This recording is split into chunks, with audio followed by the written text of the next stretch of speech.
할렐루야. 우리 주님을 사랑하시면 아멘 하시겠습니다.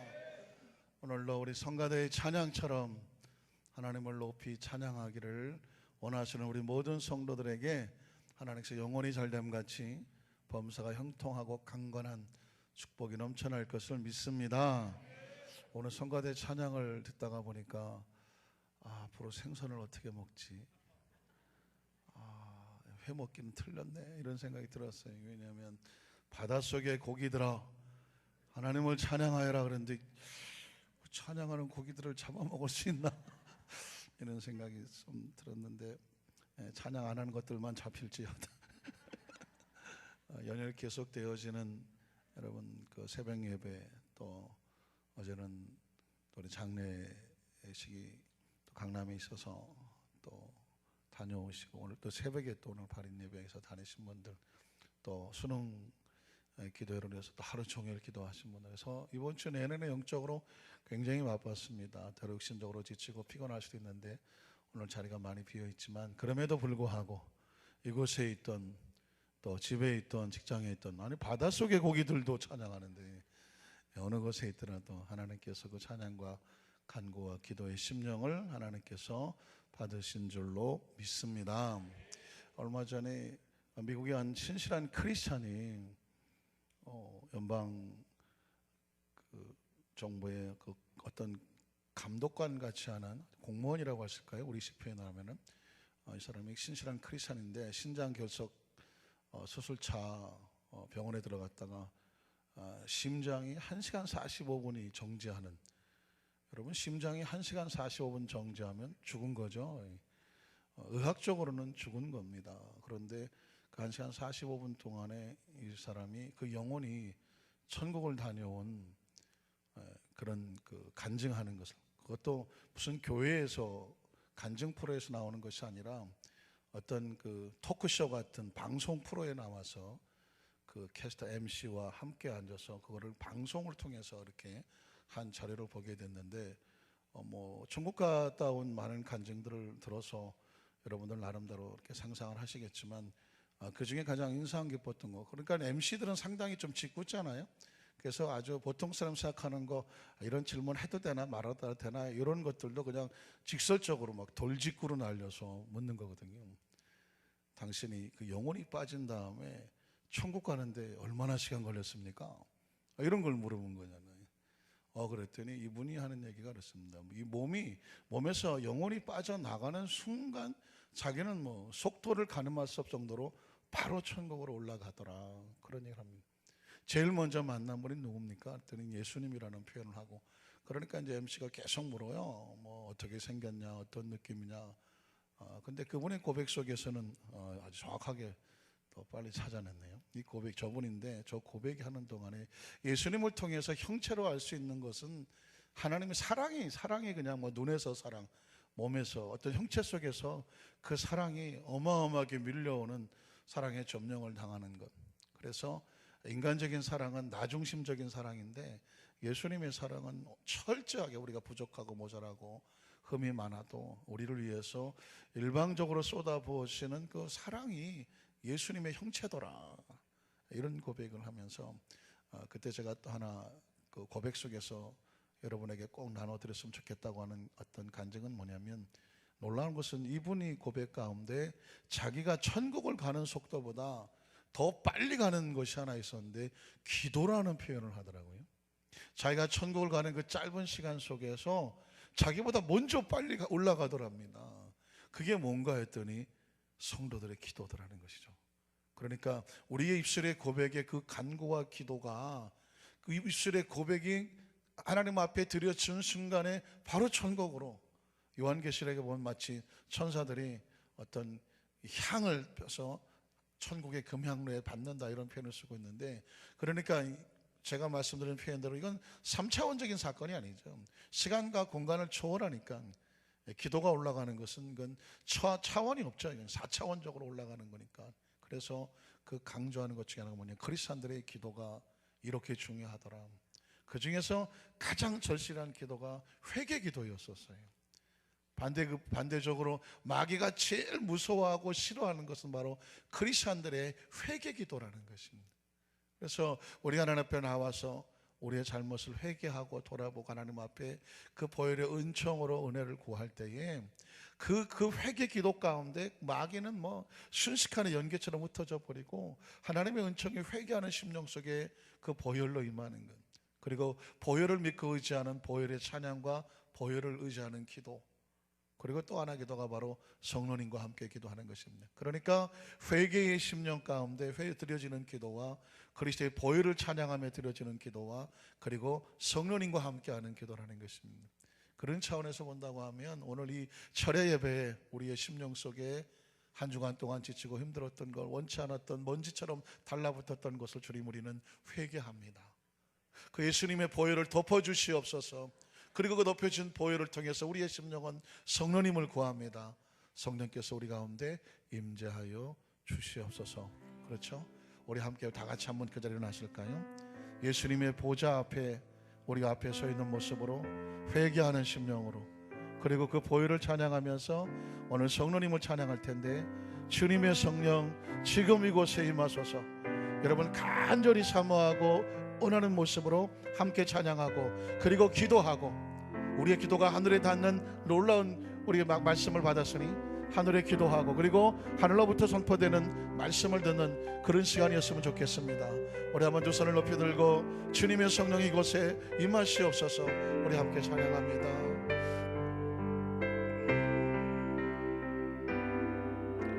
주님의 성령 지금 이곳에 임하소서. 지금 이곳에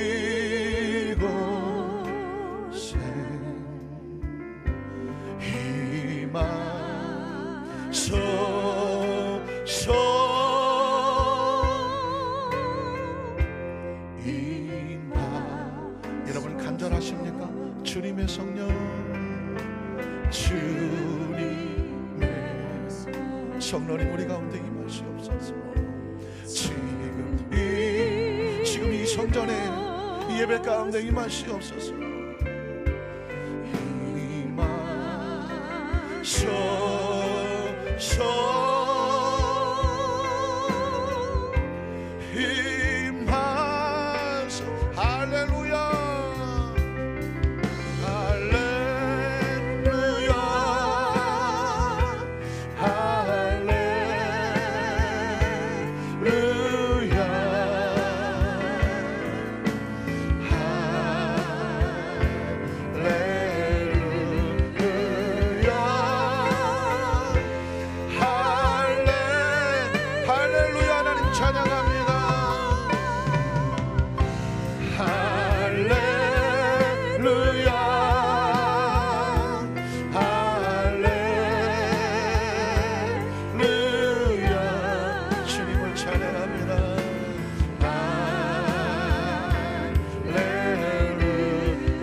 할렐루야. 주님을 찬양합니다.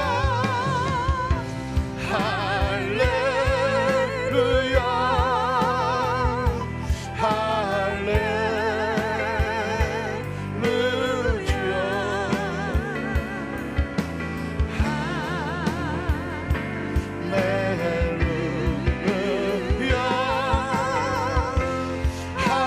우리 한 번 더 찬양할까요? 할렐루야. 하나님 찬양합니다.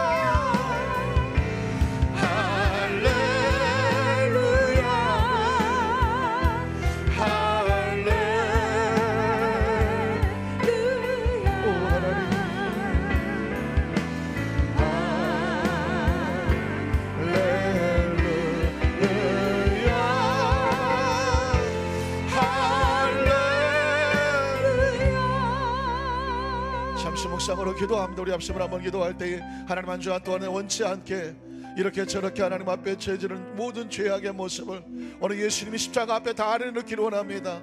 회개합니다. 고백합니다. 참회합니다. 부르짖습니다. 예수님 오일 우리 영혼을 씻어 주시옵소서. 정결케 하여 주시옵소서. 새롭게 하여 주시옵소서. 거룩한 성령님 인정합니다. 환영합니다. 모셔드립니다. 우리의 심령 속에 성령 임하게 하여 주시옵소서. 그리고 말씀에 귀를 기울입니다. 말씀이 선포될 때 치유 역사가 나타나고 성령의 세례와 재충만이 임하게 충만하게 도와주시옵소서. 능력과 역사가 나타나게 하여 주시옵소서. 비전과 꿈을 꾸게 하여 주시옵소서. 그리고 또 성령님입니다. 성령님께서 운행하시고 역사하셔서 불같은 심령으로 뜨거워지는 성령 충만 있게 하여 주시옵소서. 이 시간 우리 주여 삼차고 통성으로 한번 기도합니다. 주여 주여 주여. 하나님 아버지 감사합니다. 하나님 아버지 감사합니다. 주여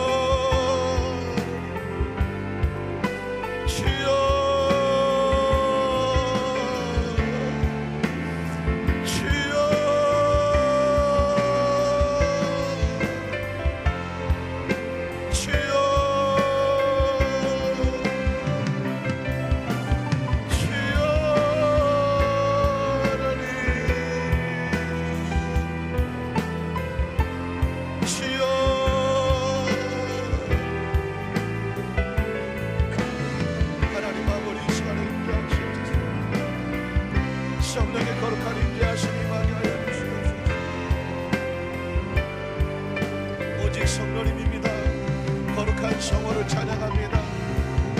경배합니다. 의지합니다. 바라봅니다. 우리가 주님 앞에 알고 지은 죄 모르고 지은 죄 우리의 심령을 주 앞에 다 내놓습니다. 주님 우리의 간광이 닿는 것을 믿습니다. 주님 우리를 용서하여 주시옵소서. 정결케 하여 주시옵소서. 하나님 나태하고 게으른 것, 세상에 속해 있는 것들, 우리의 모든 더럽고 추악한 것들을 다 회개합니다. 말로 실수한 것 회개합니다. 행동으로 지은 죄들을 다 회개합니다. 마음으로 지은 죄들을 다 회개합니다. 주여 우리를 긍휼히 여겨주시옵소서. 우리를 불쌍히 여겨주시옵소서. 우리 하나님 우리의 모든 삶이 하나님의 영으로 충만하게 하시옵소서. 오늘 성령님 기억합니다.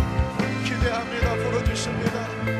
성령이여 바람같이 물같이 생수같이 이 시간 역사하여 주시옵소서. 강력한 성령의 임재가 우리 가운데 임하게 해주시고 예수님의 보혈, 예수의 보혈로, 예수의 피로, 예수의 피로, 예수의 피로, 예수의 피로, 예수의 피로, 예수의 피로, 예수의 피로, 예수의 피로, 예수의 보혈로, 예수의 보혈, 주의 보혈 능력이 있습니다. 주님의 보혈로 역사하여 주시옵소서. 하나님 이 시간에 임재하시옵소서. 하나님의 거룩한 영혼 주님 역사하시고 붙잡으시옵소서. 하나님을 찬양합니다. 할렐루야.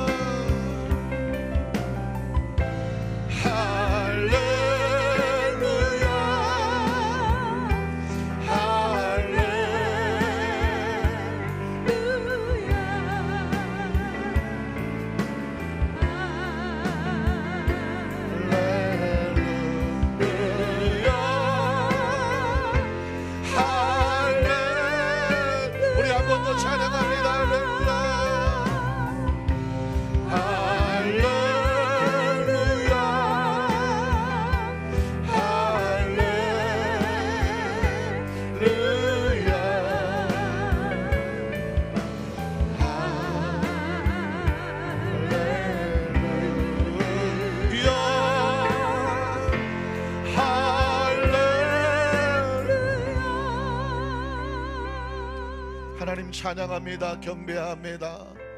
입술의 고백처럼 할렐루야 할렐루야. 이 찬양이 우리의 신앙의 고백입니다. 늘 우리의 심령 속에 하나님께 드려지는 간증입니다.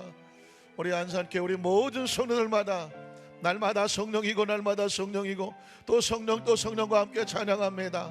예수님 보혈 머리부터 발까지 발라주시옵시고 이 제단 위에 이 강단 위에 이 성전 위에 예수의 보혈이 충만하게 도와주셔서 이전에는 우리 모든 성도들마다 예수의 보혈로 정결함 받게 도와주시옵시고 깨끗해지고 새로워지고 건강해지고 충만해지는 역사가 가정에도 사업에도 직장에도 온 가족 식구에도 예수님 보혈 발라주셔서 악하고 더러운 것도 일절 틈타지 못하도록 우리의 눈빛에 우리의 언어의 표정에 우리의 몸짓에 우리의 삶의 현장 가운데 예수님의 보혈로 충만하게 하여 주시옵소서.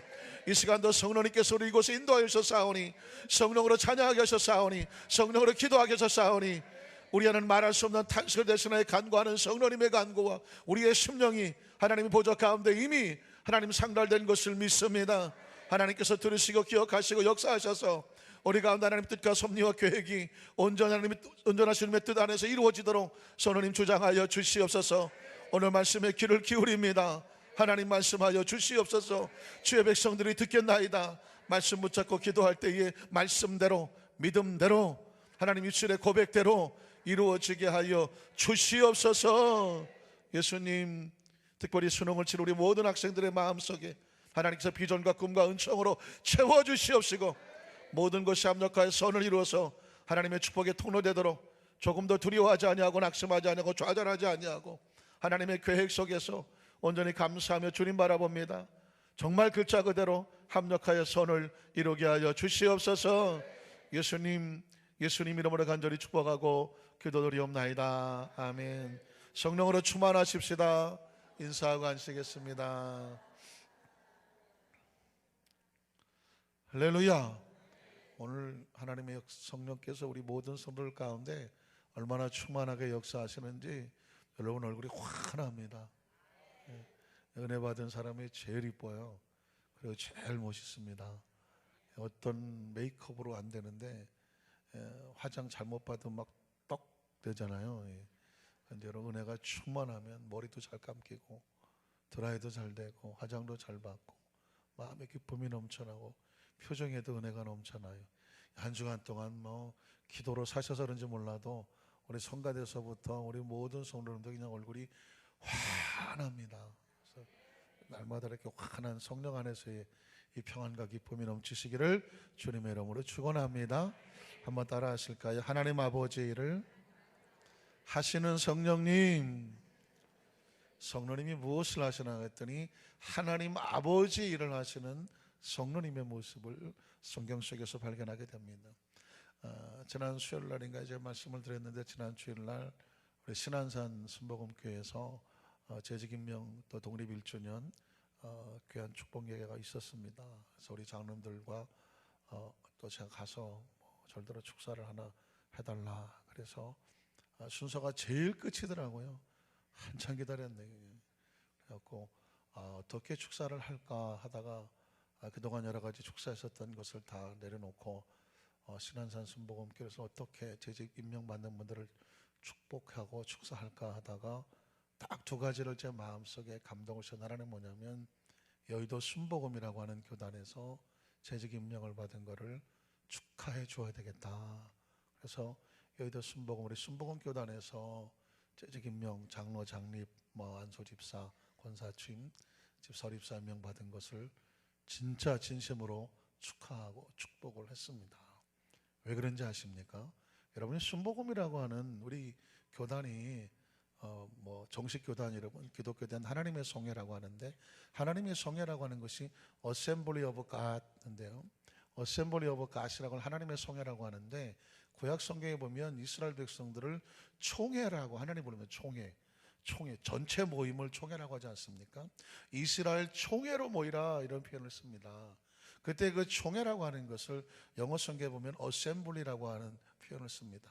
그래서 아마 우리 교단을 Assembly of God, 그래서 하나님의 성회, 총회라고 하면 또 총회라는 이름이 겹치니까 성회라고 하는 거룩한 모임이라는 교단을 썼는데 그런데 여의도 순복음교회가 순복음의 이름을 붙이고 교단부터 더 커지는 바람에 기독교에 대한 하나님의 성회 그러면 요즘은 그래도 많이 알아요. 기아성 그러면 그게 어느 교단이야 그러는데 순복음 네. 순복음을 더 많이 하는. 그래서 여러분 순복음이라고 하는 것은 영어로 성경에 보면 full gospel 복음이 차고 넘치지 않으면 full이라고 하는 표현을 쓰지 않습니다. 꽉 차서 넘치는 상태를 full이라고 하는 표현을 쓰는데 차고 넘치는 그래서 복음이 차고 넘치는 것이 순복음입니다. 그런데 이 차고 넘치는 풀 가스펠 가지고 모질라요. 의미를 표현하기에 모질한다는 것입니다. 왜냐하면 순이라고 하는 단어는 오순절 순자에서 가져온 의미가 있기 때문에 그렇습니다. 오순절은 언제입니까? 예수님께서 부활하시고 40일 동안 계시고 그리고 그 후에 열흘 그러니까 6월절 이후에 50일 만에 순이 열을 가리키는 거거든요. 옛날 상순, 중순, 하순 하지 않습니까? 한 달을 30일을 할 때 순은 열흘을 가리켜요. 그래서 오순이라고 하는 것은 50번째, 50이라는 단어를 가지고 있습니다. 6월절 이후에 50일째 되는 날 오순절 성령 강림이 임하셨거든요. 그래서 그 순은 뭐냐면 우리가 순복음이라고 말할 때는 오순절 교단의 성령의 교단, 성령의 복음이라는 표현이 더 강력합니다. 그래서 여러분 물론 장로교, 감리교, 구세군 여러 가지 교단들이 있지만 그 교단하고 순복음과 같이 있을 때 그럼 그 교단은 우리만 최고고 거기는 아니냐 그런 의미가 아닙니다. 우리 보수교단들 가운데 순복음의 어떤 특성과 특징을 알아야 된다는 것이죠. 왜냐하면 제가 그런 표현을 썼습니다. 사도행전 2장 이전의 교회와 사도행전 2장 이후의 패러다임이 다르다. 구약 성경을 믿는 교회도 있습니다. 우리도 구약 성경을 믿지 않습니까? 그리고 복음서, 이 사복음을 또 우리는 중요시 여기거든요. 그러니까 예수님께서 오셔서 공생애하면서 사복음서를 가르쳐 주셨습니다. 그런데 예수님께서 정작 33년의 이 땅의 삶을 사셨지만 30세까지는 공적인 사명을 준비하셨고 실제로 예수님의 사역은 3년 반이에요. 3년 반밖에 하지 않으셨어요. 그리고는 승천하신 겁니다. 그러니까 3년 반 동안 하신 그 사역이 복음서에 기록이 되어 있습니다. 그러니까 예수님이 3년 반 동안 하신 예수님의 3대 사역은 천국 복음을 선포하시고 말씀을 가르치시고 병든 자를 고치시고, 이게 이제 예수님의 3대 사역이에요. 3년 반 동안 하신 사역의 큰 줄기가 3대 사역입니다. 그런데 이 사역을 하시면서 이제 십자가를 지시고 죽음이 다가오실수록, 고난이 다가오실수록 예수님의 모든 말씀의 메시지는 어디로 초점을 맞추고 있냐면 성령이었습니다. 성령. 요한복음 14장, 15장, 16장, 17장은 소위 말하는 예수님의 최후의 만찬. 최후의 만찬은 아시죠? 레오나르도 다빈치가 그려놓은 최후의 만찬이라는 성화가 있어서 그림으로도 유명한데, 그게 바로 예수님께서 마가다락방에서 최후의 만찬을 하셨던 그 자리에 말씀을 나눈 요한복음 14, 15, 16, 17장까지가 4장이 있는데, 그 14, 15, 16, 17장의 그 핵심 포인트는 뭐냐면 성령입니다. 성령. 그래서 누가복음에도 24장의 마지막에 보면 역시 위로부터 능력이 임할 때까지 이 성전을 떠나지 말고 기다려라 할 때 위로부터 내리는 능력이 뭘까요? 성령입니다. 여러분, 오늘은 시작부터 쪽과 거시기 합니다 하지만 오늘은 뭐라고 물어보면 답은 눈치가 백단이라는 거예요. 답은 성령이에요. 그래서 예수님은 철저하게 성령에 대해서 약속하셨고, 그리고 예수님이 승천하시고 난 다음 열흘 만에 오순절날 성령이 강림하셨어요. 그리고 그 피투성이가 되고 배반하고 부인하고 도망쳐고 나약했던 예수님이 구약 성경을 머릿속에 박아놓고 예수님의 복음서 시간에 그 복음의 3년 4일 동안 따라다니면서 말씀도 들었고 기적의 현장도 보았고 육성도 직접 소리로 들었던 그 제자들도 다 도망쳤던 그 사람들이 오순절 마가다락방에서 성령의 세례를 받고 나니까 이제 그 사람들이 나가서 폭발적으로 복음을 전파했다는 것입니다. 여러분, 몇 명이 있었다고요? 오순절 마가다락방에? 120명이. 120명이면 얼마 되지도 않는 거예요. 여기 앉아있는 숫자도 안 되는 것입니다. 그 얼마 안 되는 120명에게, 그리고 그 120명이 하나같이 피투성이가 아닙니까? 예수님 공생에 다닐 때에 열심히 따라다니다가 예수님 십자가에 달린다고 하니까 다 도망쳐버렸던 사람들입니다. 다 부인하고 배반하고 다 절망했던 사람들입니다. 그런 사람들이 예수님 부활하신 후에 다시 모여서 다시 말씀 붙잡고 오직 성령으로 그 성령 충만함을 받고 나가서 복음을 증거하면서 초대교회가 시작했다는 것입니다. 그러니까 이 순복음 교단은 바로 이 성령으로 초대교회처럼 성령 받고 출발한 교회처럼 성령의 세례를 인정하고 방언을 인정하고 또 성령께서 역사하시는 여러 가지 은사를 인정을 하면서 그런 성령 역사가 나타나는, 그걸 중점적으로 출발한 교회가 순복음입니다. 그러니까 순복음이 다른 교단과 좀 다른 게 있다고 하면 핵심은 뭐냐? 성령이거든요. 성령. 그래서 순복음 그러면 성령 충만이에요. 성령 충만. 그런데 그 성령 충만은 그냥 생긴 성령 충만이 아니거든요. 예수님께서 마지막에 그토록 강조하셨고, 또 예수님이 승천하시면서 마지막에 오늘 성령의 본문에 있는 것처럼 예루살렘 떠나지 말고 내게 들은 바으로 약속하신 것을 기다려. 요한은 물로세를 베풀었지만 너희는 몇 날이 못해요? 무엇으로? 성령으로. 그러니까 예수님이 집중적으로 강조하신 것이 성령이거든요. 아무리 예수님이 기적을 보여주고 능력을 보여주고 말씀을 가르쳐주고 팔복을 가르쳐주고 여러 가지 비유를 말씀을 해도, 가장 옆에서 들었던 베드로도 결정적인 순간에는 그 말씀을 하나도 기억해내지 못하고 실천해내지 못하고 자기 자신의 신앙 하나도 견뎌내지를 못하더라고요. 그 신앙을 견뎌내고 이겨내고 세상을 뚫고 나갈 수 있게 되는 파워가 뭐예요? 오늘 성령이라면 다 맞는다니까. 성령님이시거든요. 그러니까 교회를 세우신 분도 성령이고 역사하신 분도 성령이에요. 그래서 오늘 그 성령에 대해서 여러분, 사도행전은 다시 말하면 무슨 행전이라고 말한다? 성령이라니까. 성령 행전이라고 말하는 거거든요. 그래서 오늘 이 성령에 대해서 여러분, 성령 그러면 막연한 성령이 아니라 제가 조금 정리를 해드릴 건데, 성령님이 이런 분이구나. 성령님을 알아야, 그렇죠? 성령님을 정확히 알아야 성령과 인격적으로 교제하고 성령의 인식을 받아들이고 그 성령과 함께 그 말씀으로 무장할 수 있는 줄로 믿습니다. 그래서 여러분, 제가 그 신안산교회에 가서 순복음교단에서 그런 직분 임직받은 것을 진심으로 축하하고 축복한다고 말했던 거죠.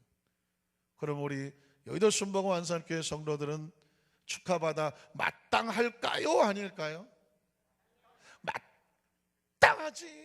마땅하지. 왜냐하면 들어는 봤나 여의도 순복음 안산교회. 그러면 여러분, 순복음 교단이라는 데서 여러분 프라이드를 갖게 되시기를 주님의 이름으로 축원합니다. 이영훈 목사님이 여의도 순복음 당회장이잖아요. 그리고 한기총 대표회장이시거든요. 그분이 그날 오셔서 고백하셨던 말씀도 장로교 4대 집안인데 순복음에 와서 가장 풍성하게 처음 받은 축복이 뭔가 그랬더니 성령 충만 그러시더라고요. 장로교에서 4대를 신앙생활하셨지만 1964년도에 여의도 순복음 서대문교회 이렇게 처음 출석하셔서, 그래서 이제 성장하시는 과정 속에서 가장 큰 하나님 받은 축복은 성령 충만이라고 하는 거죠. 여기 아마 타교단에서 신앙생활 하시다가 순복음에 오셔서 제일 처음 겪게 되는 게 뭡니까? 성령 충만이거든요. 저도 뭐 그런 케이스지만 저는 1970년도에 순복음교회를 왔어요. 그러니까 그 전에 장로교회에서 어렸을 때 자랐던 기억이 있는데, 그때는 성령이 있음도 잘 듣지를 못했습니다. 마치 에베소교회 사도행전 19장에 보니까 바울이 가서 너희가 믿을 때 성령을 받았느냐 그랬더니 성령은 듣지도 못했다고 그랬더니, 그래서 그들이 성령 받기를 사모하니 그 에베소교회 비로소 성령 역사가 나타났다고 말하거든요. 그러니까 여러분 어떻습니까? 그렇게 중요한 성령이 함께 역사하시는 순복음교회에 우리가 함께 출석하고, 그리고 함께 늘 성령님을 찬양하고 성령님을 인정하고 모셔드리고 성령 역사 속에 살아가는 이 귀한 신앙생활의 이 아름다운 예배와 성전과 우리의 모임과 거룩한 공동체가 축하받아야 마땅하다니까. 여러분, 이건 뭐 축하한다니까 조금 의미가 좀 그렇지만 소중한 사명감을 가지고 감사함을 가지고 더 성령 충만 하시기를 주님의 이름으로 축원합니다. 첫 번째로 보면 예수님께서 부활 이후에 제자들에게 가졌던 그 철저히 가르쳤던 관심의 초점은 역시 성령이었다는 걸 아셔야 돼요. 여러분 혹시 이런 생각해 보셨습니까? 예수님이 십자가에 달리기까지 얼마나 처참하고 그 멸시와 천대와 온갖 부끄러움을 다 당하시면서 십자가에 달리지 않았습니까? 그러면서 예수님 머릿속에는 얼마나 복잡했을까요? 내가 지금 이렇게 처참하게 이렇게 달려서 그 사망 가운데 무덤에 갇혀서 다른 사람들이 볼 때는 이제 끝이 난 것처럼 보이지만 3일 후에 내가 부활한다, 이 사망의 권세를 깨뜨리고 부활한다, 그 제자들에게 그렇게 얘기를 해도 이것들이 못 알아들어. 예수님이 아무리 성전을 헐어라, 내가 3일 만에 다시 세울게, 그리고 내가 이 고난을 당한 후에 다시 너희에게 갈릴리에서 볼 거다, 이런 얘기를 아무리 해도 제자들 머릿속에, 생각 속에 죽음은 끝이라고 생각을 하지 죽고 난 다음에 세상이 있다는 것을 개념이 없어요. 이걸 다른 말로 말하면 4차원에 대한, 영에 대한, 하나님의 나라에 대한 개념이 없으니까 죽음은 다 끝나는 거예요. 그러니까 죽자 사자 예수님을 따라다니다가 예수님이 죽는다고 십자가에 달려 죽으시니까 다 도망가 버리는 것입니다. 여러분은 어떠십니까? 죽음이 끝입니까? 아니요. 그런 걸 나한테 왜 물어봐요? 그러니까 신앙이 죽음은 끝이라고 생각하는 신앙과 죽음은 시작이라고 생각하는 신앙하고는 다른 거죠. 예수님은 죽으러 가시거든. 제자들은 설마 진짜 죽어버리거든요. 베드로조차도 도망가 버린 거 아닙니까? 나라도 살아야 되겠다고 가버린 거 아닙니까? 예수님 머리가 얼마나 복잡하셨을까요? 그리고 그 무덤에서 3일 동안 계시는 동안에 과연 예수님은 부활하시고 난 다음에, 제자들을 만난 다음에 제일 먼저 하시고 싶은 얘기가 뭐였을까? 뭐였을 것 같아요? 권사님들은 3일 동안 무덤에 계셨어. 3일 만에 나오셨어. 이거 답답해 죽어나가지고 그냥 내가 이 캄캄한 데서. 그래서 이제 그 다 도망가 버린 제자들을 향해서 이제 만났어요. 무슨 얘기 하고 싶어요? 제일 먼저 이 싸가지 없는 뭐 그냥 하고 싶은 얘기가 얼마나 많겠습니까? 특히 베드로, 이거 그냥 내가 이걸 너를 내가 수석 이걸 정말. 예수님께서는 인간적으로 생각하면 제일 먼저 하고 싶은 것은 그냥 싸다고는 아니야. 뭐 어쨌든 뭔가 이 감정 표현을 하고 싶을 거 아니겠습니까? 그랬다고 예수님께서 제자들이 모여있는 곳에 오셔서 제일 먼저 하셨던 말이 뭔지 아십니까? 뭐예요? 오늘은 물어본 성령이라. 숨을 내쉬면서 성령을 받아라 그랬습니다. 요한복음 20장 19절로 22절 한번 볼까요? 이날 곧 안식 후 첫날 저녁 때에 제자들이 아직도 유대인들을 두려워합니다. 왜? 예수님은 돌아가시고 없고 이젠 자기들만 딴거만이 남았으니 이제 큰일 났어. 이거 유대인들이 두려워서 어느 다락방 같은 데 숨어 있고 문을 닫아 버렸습니다. 그런데 그 가운데 예수님께서 오셔서 가운데 섰어요. 싸다고 돼 이것들. 이거 해야 되지 않아요? 이 팔뚝 코치 나와 이것들이야. 오른쪽 대 뭐 해야 되지 않아요? 그런데 가운데 딱 계셔. 아마 이거 영화 촬영하면 재밌을 것 같아. 제자들 표정을 이거 어떻게 할 거예요 이거.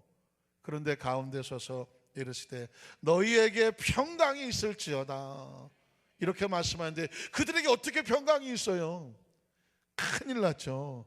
그런데 그 다음 이 말씀을 마시고 손과 옆구리를 보이시니 제자들이 주를 보고 기뻐하더라. 내가 보기에 안 맞아서 기뻐한 것 같은데 예수께서 또 이르시되 너희에게 또 평강이 있을지어다. 아버지께서 나를 보내신 것 같이 나도 너희를 보내노라. 이 말씀을 하시고 그들을 향하사 숨을 내쉬며 이르시되 무엇을 받아라? 성령을 받아라. 이런 십자가에 올라가시기 전에도 성령에 대해서 말씀하셨고 부활하시고 난 다음에 가장 그들에게 하시고 싶었던 얘기는 성령 받아야 돼. 아까도 말씀드렸지만 승천하시기 전에도 예수님은 또 성령이었습니다. 자, 사도행전 1장 4절에 보면 이제 예수님께서 왜 부활하시고 난 다음에 성령 받으라고 했냐면 이 성령은 하나님 아버지께서 약속하신 거라는 걸 아셔야 됩니다. 한번 따라 하실까요? 성령은 하나님 아버지께서 자기 백성들에게 뭐 하신 거다? 약속한 거예요. 마치 우리가 처음 흙으로 사람을 이렇게 만들어줬을 때 다들 기억하시죠? 기억 못하십니까? 하나님께서 우리를 이렇게 흙으로 만드셨. 원체 오래도 기억이 잘 안 납니까? 만난다고 하죠 뭐 그냥. 흙으로 사람을 지어놓고 이게 하나님과 생명을 같이 교통하려면 뭐가 들어가야 돼요? 생기가 들어가야 되잖아요. 하나님께서 그 코에 생기를 불어넣었다고 말하거든요. 세상에 있는 다른 피조물과 다른 것은 뭐냐? 사람에게는 생기가 들어가는 거죠. 그 첫사람들은 하나님의 사람들이니까 생기가 들어가야 온전한 사람이 되고 하나님과 교통할 수가 있는데, 죄로 인해서 죽어버린 인간에게 그 영혼이 회복이 돼서 하나님과 교통을 하려면 다시 뭐가 들어가야 돼요? 생기가 들어가야 되는데, 다른 말로 말하면 성령이 들어가야 되는 거죠. 그러니까 이렇게 생각하셔야 돼요. 인간의 몸에는 생기가 들어와야 사람이 되는 것처럼 하나님의 자녀에게는 반드시 뭐가 들어와야 돼? 성령이 들어와야 돼, 반드시. 그래서 이건 하나님께서 약속해 놓으신 거라는 것입니다. 혹시 만에 하나 한 사람이라도 나는 성령 안 받아요, 성령 안 받아도 나는 신앙생활 잘할 수 있어요, 혹시 그러실 분이 계실지 모르겠지만 성령은 필수예요. 인간에게 생기가 필수였던 것처럼 하나님의 자녀들에게는 성령이 필수라니까. 부활하신 예수님께서 제자들에게 제일 먼저 하셨던 게 뭐라고요? 성령을 받으라 라고 말씀하셨습니다. 그 성령을 받으라고 예수님이 하신 이유가 뭐냐? 성령은 하나님이 약속하신 거다라는 걸 하셨어요. 그러니 하나님이 약속하신 거니까 받아야 되겠습니까? 안 받아야 되겠습니까? 반드시 받아야 되고, 받을 수 있겠습니까? 못 받겠습니까? 왜 받을 수 있겠습니까? 약속이니까. 이건 약속이에요. 우리가 약속한 게 아니라 하나님이 약속한 거예요. 여러분 성경을 볼까요? 사도행전 1장 4절에 보니까 사도와 함께 모이사 그들에게 분부하여 이르시되, 자, 예수님이 승천하시려고 하기 전에 하시는 대화예요. 예루살렘 성전을 떠나지 말고 내게서 들은 바 아버지께서 약속하신 것, 한마디로 말하면 성령이죠.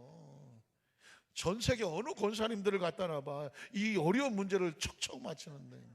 잘 들어보세요. 내게서 들은 바 무슨 뜻이에요? 누가 가르쳐 준 거예요? 우린 누굴 통해서 성령을 알았나요? 예수님을 통해서 알았어요. 제자들도 마찬가지고 여러분도 저와도 마찬가지입니다. 예수님께서 우리에게 성령을 알려주셨어. 내게서 들은 바. 근데 그걸 누가 약속하셨어요? 하나님이 약속하셨어. 그게 뭐라고요? 성령이야. 얼마나 중요합니까? 예수님이 직접 말씀해 주셨지, 하나님이 약속해 주셨지. 그것을 뭐 해라? 응? 뭐 해라? 기다려라. 바다란 조금 있다. 기다리라가 먼저 나오고 기다려라. 왜? 성령이 와야 되니까. 그래서 예루살렘 떠나지 말고 내게서 들은 바 아버지께 약속한 거 기다려라. 그러면 아버지가 예수님에게 왜 성령을, 예수님이 하나님하고 약속한 것을 어떻게 할까요? 요한복음 14장 7절로 15절을 보면 너희가 나를 알았더라면 내 아버지도 알았으리로다. 이 얘기가 뭐냐면 예수님과 하나님은 하나다라는 표현을 합니다. 그러니까 하나님이 약속하신 성령을 예수님이 어떻게 하시느냐? 예수님과 하나님은 하나인데, 그러니까 하나님을 알면 예수님을 아는 것이고 예수님을 알면 하나님을 아는 거예요. 혹시 우리 가운데도 나에게 하나님을 보여주십시오, 마치 빌립이 그랬던 것처럼, 도마처럼 표적을 원했던 것처럼 그런 분이 있다고 한다면 예수님은 이렇게 대답합니다. 너희가 나를 알았더라면, 믿었더라면 내 아버지도 알고 믿었을 것이다. 이제부터는 너희가 그를 알았고 또 보았느니라. 자, 너희가 이미 하나님 아버지를 알았고 보았다고 말해요. 이게 무슨 뜻입니까? 누구를 보았기 때문에? 예수님을 보았고 예수님을 알았기 때문에 이미 우리는, 그 제자들은 예수님을 보고 알았다라고 말씀을 하고 있습니다. 성경 구절이 좀 길기 때문에 지나갈게요. 요한복음 14장 16절 20절에 보면, 그런데 그 성령을, 자, 성령은 하나님 아버지께서 약속하신 것, 그리고 그 약속하신 성령을 어떻게 하셨느냐? 예수님과 하나님은 같은 분이라는 것, 예수님을 알면 하나님을 안다는 것. 그런데 또 한 가지 성령을 이렇게 표현합니다. 그 성령을 우리에게 어떻게 보내주시느냐? 예수님이 구하셨다고 말하고 있습니다. 요한복음 14장 16절로 20절을 보면 내가 아버지께 구하겠으니 그랬습니다.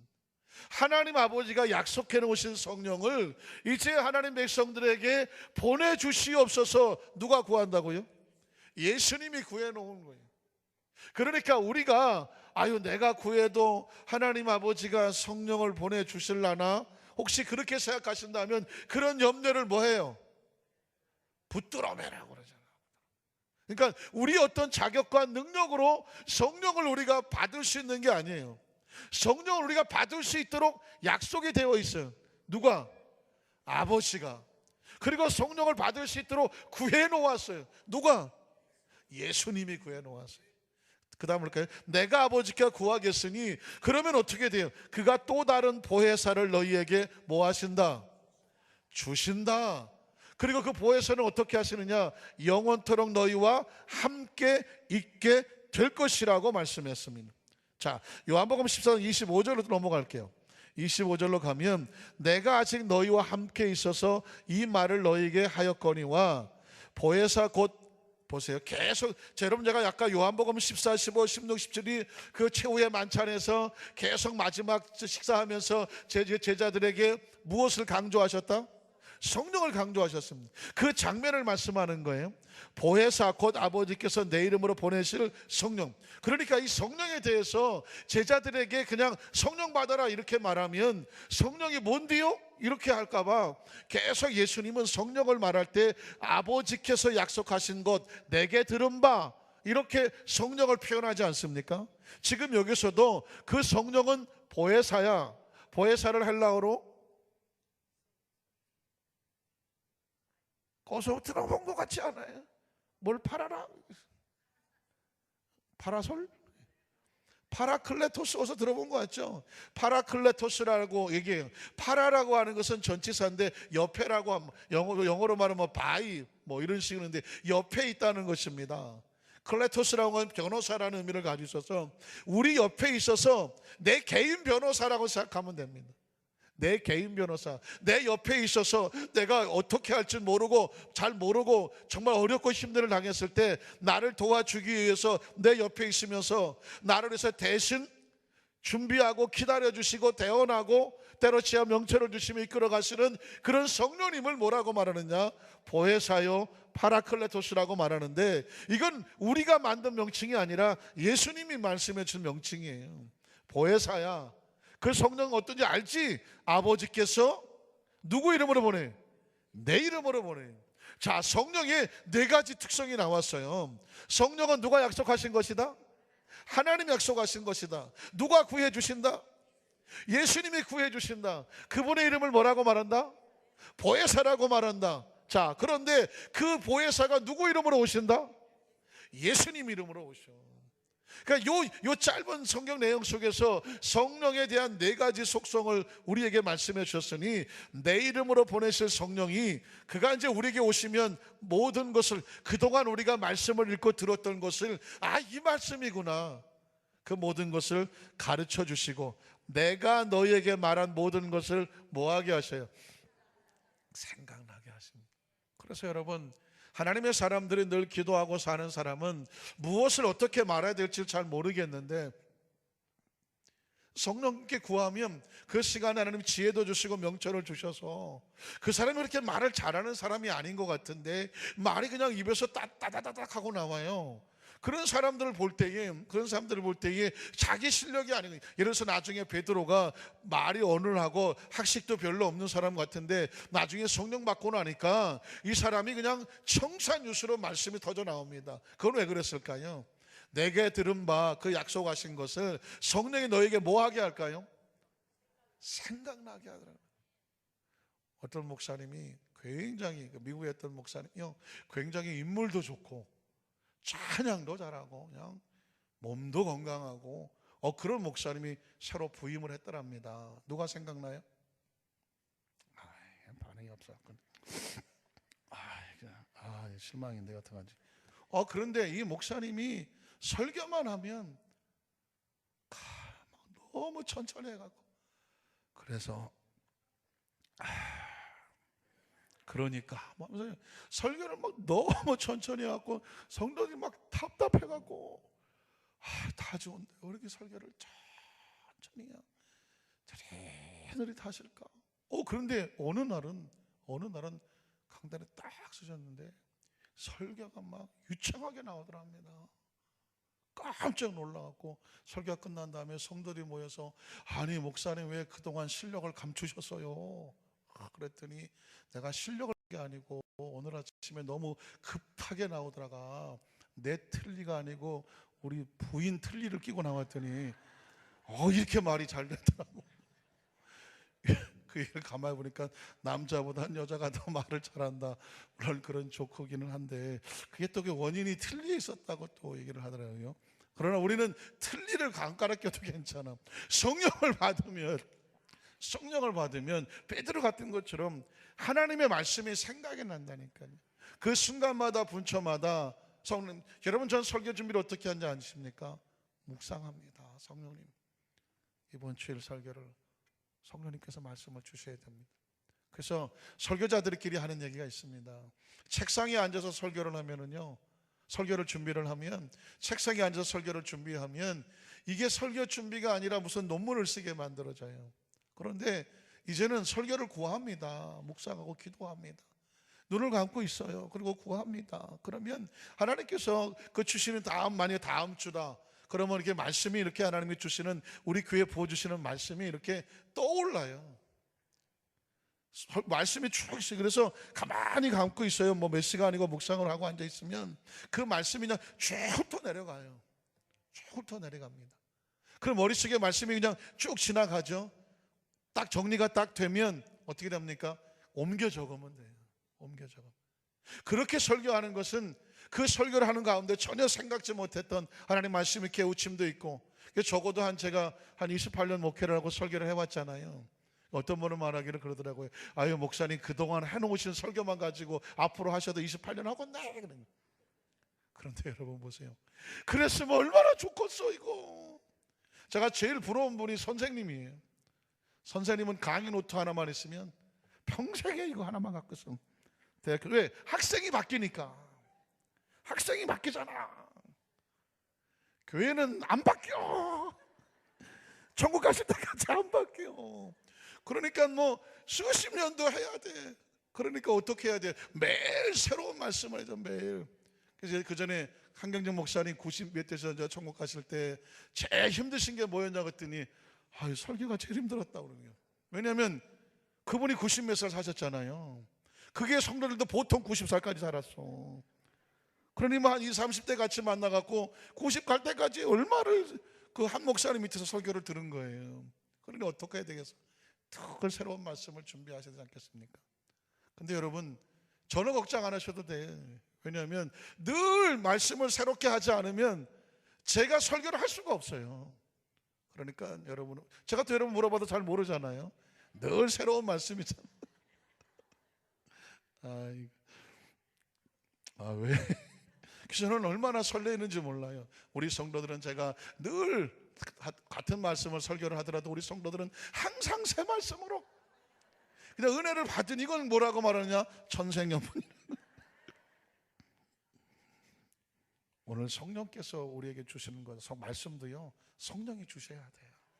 기도도 성령과 함께 해야 되고요, 찬양도 성령과 함께 하셔야 돼요. 저는 간절히 원하는 게 우리 안산교회 성도들은 이 성전에 딱 앉아서 쫙 눈물이 쫙 흘러야 돼요. 앉아서 주여 하면 눈물이 흘러야 돼요. 그리고 여러분이 기도하기 시작하면서 그 기도를 내가 내 입으로 하는 것이 아니라 내 속에 성령께서 막 기도가 막 터져나오게 돼요. 찬양도 내 목소리 오게 아니라 그 찬양 수요 하나님의 기름 부음이 넘쳐나게 하셔서 그 찬양하는 동안은 내 속이 치유가 되는 것입니다. 찬양하는 동안 내 심령이 하나님께 상달이 되어지고, 찬양하는 동안 내 마음이 감정이 회복이 되고, 막 쓸데없는 감정도 다 떨어져 나가고, 마음이 편안해지고, 불안감이 떨어져 나가고, 두려움이 떨어져 나가고, 놀라운 거는요, 그 찬양하고 기도하는 가운데 내가 뭘 어떻게 해야 될지 생각이 난다니까. 생각이 나. 그리고 말씀을 듣는 가운데 하나님께서 그 똑같은 말씀이 동시에 들어도 각자 받는 가운데 하나님 주신 말씀이 어떤 사람에는 지혜로, 어떤 사람은 용서로, 어떤 사람은 은혜로, 어떤 사람은 사명으로, 어떤 사람은 기도로, 어떤 사람은 성령으로, 어떤 사람은 비전으로, 어떤 사람은 회개하고 가슴을 치고, 어떤 사람에게는 귀신이 떨어져 나가고, 어떤 사람은 질병이 떨어져 나가고, 어떤 사람은 새로운 능력 역사가 임하고. 왜냐하면 성령께서 치유하셔서 역사하시는 줄로 믿습니다. 그래서 여러분, 성령님은 하나님 아버지께서 보시는 것이고, 요한복음 16장 7절로 12절에 보면 성령의 또 하나의 모습이 있는데요, 그러나 내가 너에게 실상을 말하노니 내가 떠나가는 것이 너희에게 유익이라. 예수님께서 아까 제가 말씀드렸죠. 30세 이 땅에 사시고 3년 반 공생의 사역을 하시고 33살에 승천해 보셨어. 저는 한때 이걸 잘 몰랐을 때, 아니 예수님이 왜 33살에 승천을 해버리셨을까?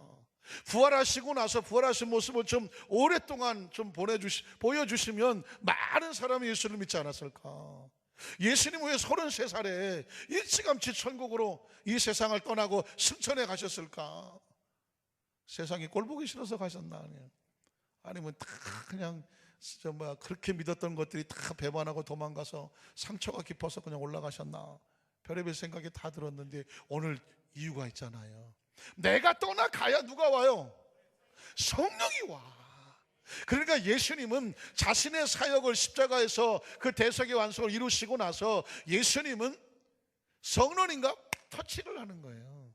예수님은 승천하시는 것은 너희에게 유의라고 말해요. 내가 떠나가지 않으면 누가 안 와요? 보혜사가 너희에게로 오시지 않는다. 그래서 내가 가면 내가 그를 너희에게로 보내신다. 성령님은 지금 누구 대신에 오시는 분이에요?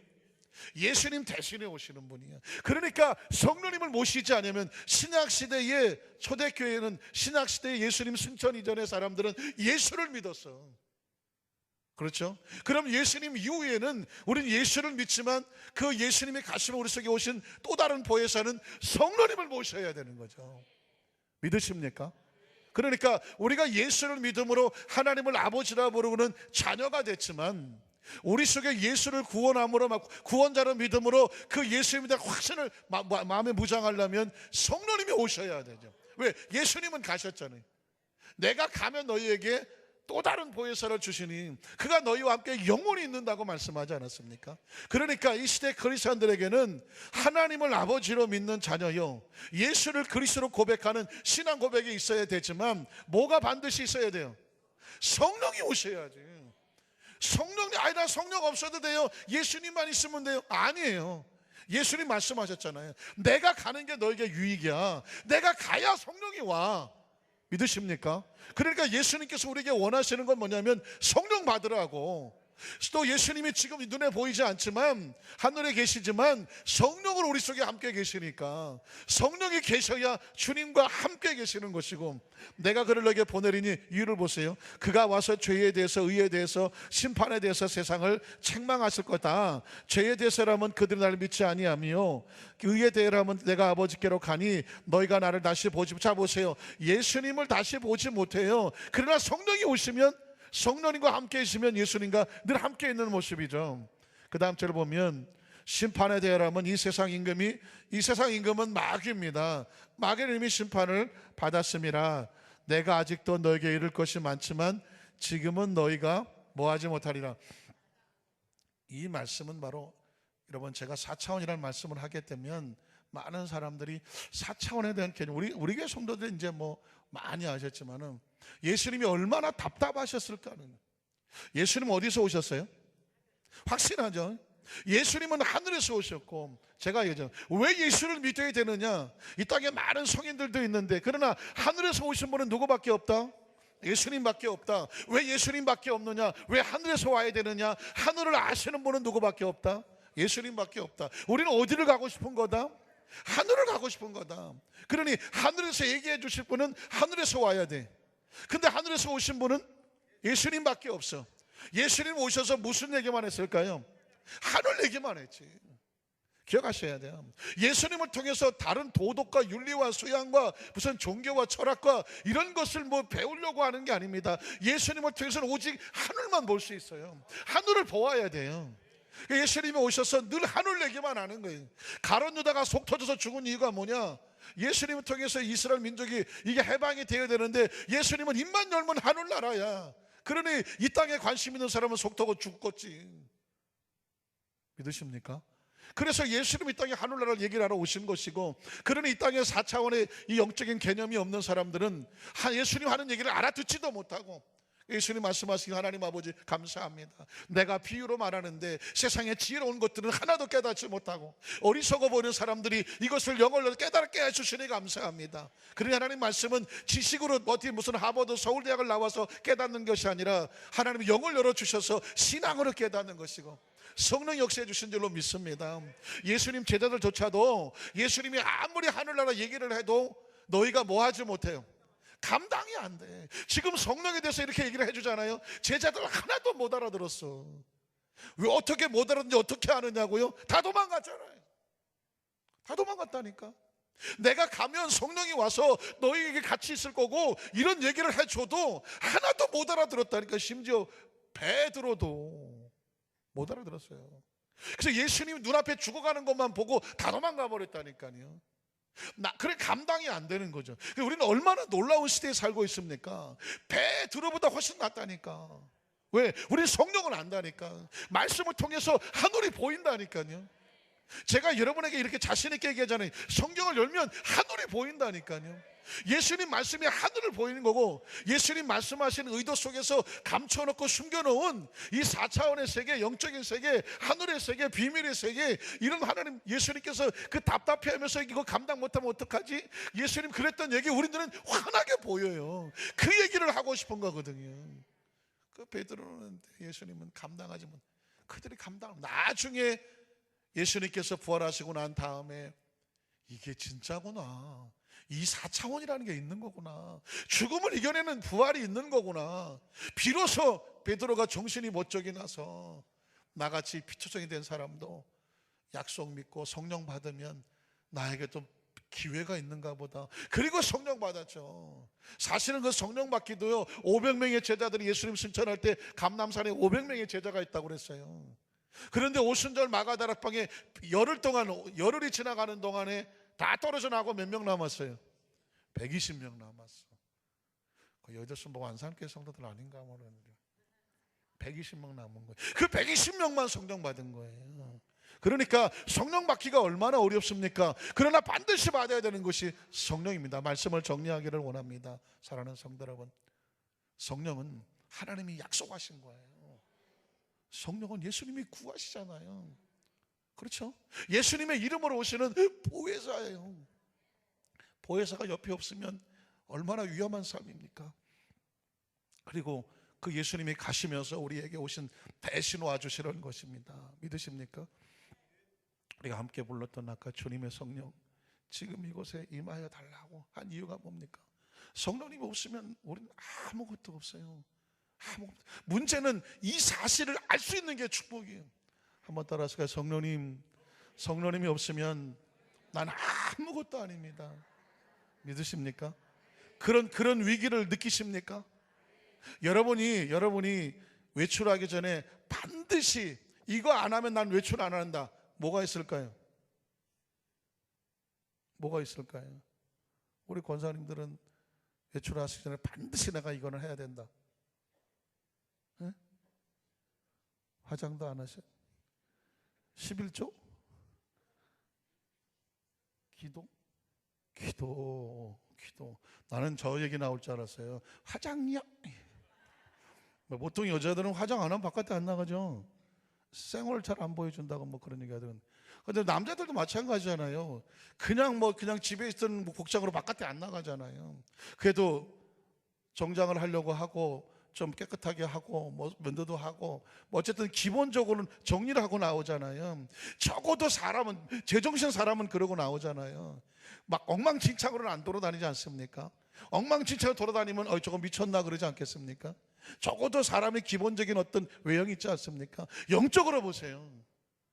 우리가 성령으로 충만하지 아니하면 영적으로 보면 미친놈처럼 다니고 있을지도 몰라요. 왜? 성령 없이 그냥 막 돌아다니는데, 그냥 막 유기시키는 대로 막 돌아다니고 기분과 감정이 시키는 대로 막 돌아다니면 그걸 영안을 열어서 보자고요. 그게 제 상태로 보이겠습니까?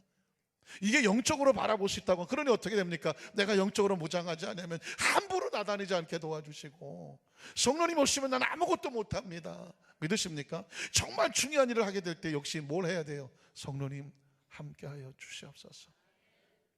오늘 저와 여러분의 삶의 장 가운데 이 사도행전 말씀을 함께 나누기만 해도 성령이 움직여요. 이건 성령의 말씀이고 성령이 역사하시고 성령을 말씀하면 성령님 운행하십니다. 오늘 이 말씀을 가슴에 끌어안고 우리 함께 찬양하고 기도할 때에 여러분의 심령 속에, 우리의 심령 속에 이 성전 위에 하나님의 성령께서 충만하게 임재하시 운행하는 역사 있기를 주님의 이름으로 축원합니다.